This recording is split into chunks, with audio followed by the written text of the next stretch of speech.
heavy, panicked breathing. I haven't slept in 48 hours. The rotary phone on my desk has been ringing for 10 minutes straight, but there's no line connected to it. A quiet trembling. Every rational explanation I've used to solve cases for 20 years is failing. I told myself it was the wind. I told myself it was a prank. Logic is a luxury I can't afford anymore. This all started with a simple theft investigation, a paper trail that should have ended with a conviction, but instead dragged me into a waking nightmare.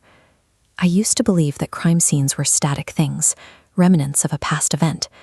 I was wrong. Some places don't just hold a history, they hold a grudge. The first file was Arlette, a dancer from Montmartre found dead in a Parisian alleyway so narrow the morning sun never reached the cobblestones. In this photograph, Arlette is the image of Parisian glamour, wrapped in a white stole outside the Sphinx. But 3 hours later, she was found strangled, her cheap red dress soaked in the filth of the gutter, her eyes half open as if she were still watching her killer walk away. Inside her purse was a note connecting her to a house in Kathmandu and a 5th-century black stone idol stolen from a temple. I spent months tracking that artifact across 3 borders until I finally recovered it. It's sitting on my desk right now, heavy and cold. I went to the bathroom to splash water on my face. When I looked into the mirror, Arlette's half-open eyes were reflected in the darkness behind me. The people in these case files have moved beyond the paper. They are actively claiming my apartment as their own. The investigation moved from Paris to Calcutta, specifically to a decaying colonial house at the end of Harrison Road. The buildings here are centuries old, packed tight with secrets that the modern city has forgotten. A tenant named Perfula lived there. He was a curious man who made the mistake of looking into a room that had been padlocked for 15 years. Perfula's skull was crushed by the force of a heavy iron pipe, but the police were baffled. A trauma that severe should have painted the walls red, yet the floor beneath him was spotless. No blood, no spray, nothing. The neighbors speak of a figure they call the Red Coat. He is impossibly tall, wearing an outfit from a different century, and he has a habit of appearing only when you are alone in the fog.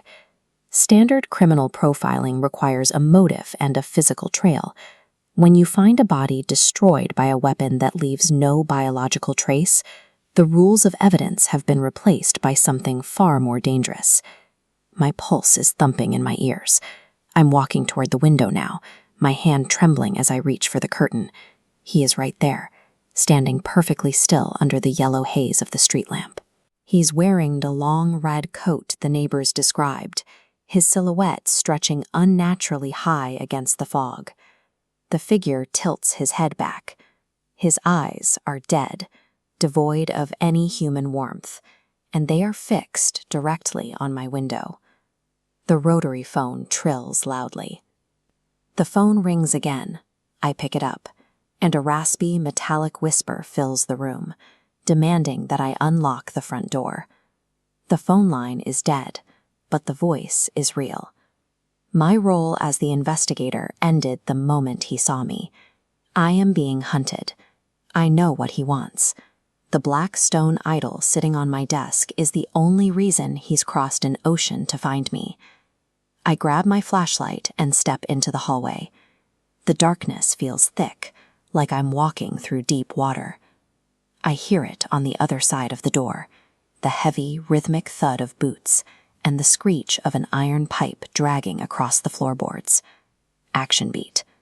I throw the door open, my flashlight beam cutting through the air. The hallway is silent. It's completely empty. The true terror isn't the killer waiting outside your door. It's the realization that your walls provided no protection at all. My breath hitches as I turn back toward my room. I catch my reflection in the hallway mirror, the glass smudged and gray. The man in the red coat isn't in the hallway. He is inside my apartment, standing inches behind me. He looks into the mirror. He has my face, my features, but his eyes are clouded and dead, and his mouth is pulled into a jagged, impossible smile. He raises a rusted iron pipe, mimicking my own movements. He whispers the same thing I've been thinking all night. Logic failed you. Cut to black. Be careful what you investigate. Some stories don't want to be solved. They want to be fed.